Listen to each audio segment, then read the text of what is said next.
Well, hello to all of you amazingly unique government employees. Today we are going to go over a few differences in your retirement deductions.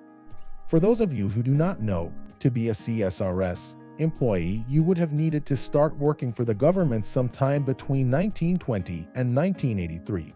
In order to be considered a FERS employee, you would have needed to join the government between 1984 and present day. We will go ahead and start with our longest-running employee whom is considered a CSRS employee. Ken, go ahead and tell us a little bit about yourself. Hello, fellow government workers. Well, I was age 23 when I started working for the government in 1982, and am now 64 years old and looking to retire any day now. Great. Let's go ahead and take a look at what your deductions will entail. Now, CSRS retirement contributions are deducted from basic pay, which amount to approximately 7% of an employee's after-tax wages. The amount of deposit for military service is equal to 7% of military base pay earned, plus accrued interest. CSRS employees generally pay no Social Security retirement, survivor and disability, OASDI, tax, but they must pay the Medicare tax, currently 1.45% of pay. The maximum benefit you can receive from CSRS is 80% of your high 3 average salary, plus credit for your sick leave. Got it. Thank you for the clarification on my personal retirement deductions, Mr. Consultant. Of course.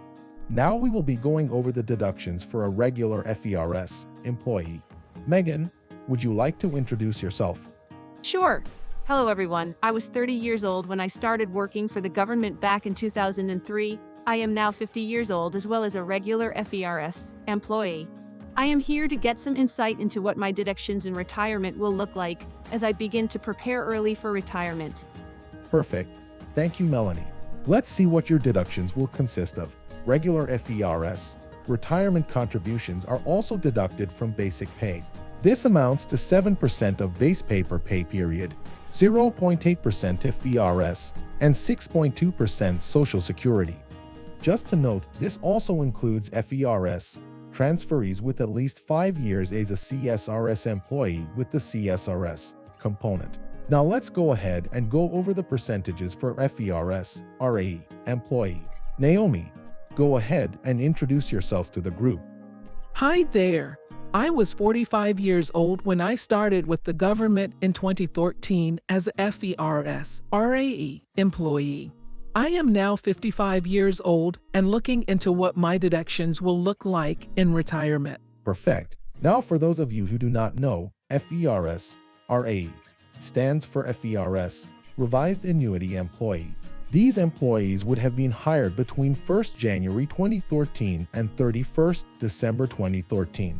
Their deductions are as follows: 9.3% of base pay, 3.1% to FERS, and 6.2% to Social Security. Now, retirement contributions are the only difference in FERS and FERS RAE employees' deductions. Let's go ahead and introduce our final kind for government employees. Frank. Hello all. I was 44 when I started working for the government in 2014 as a FERS FRA employee. I am now 53 years old and just trying to learn a little bit more information in working towards a good retirement. Great. Thank you, Frank. Now, a FERS FRA is for those who were hired after 1st January 2014. FERS FRA stands for FERS for the Revised Annuity Employee. This group consists of 10.6% base pay, 4.4% to FERS, and 6.2% to Social Security. Now there is an exception for those if they were rehired after a break in service with at least 5 years of prior service, so just keep that in mind. Well, it looks like that is all for this seminar discussion. I appreciate all of you coming in. For more information, or to better understand what your retirement plan could look like, take the questionnaire linked in the video description.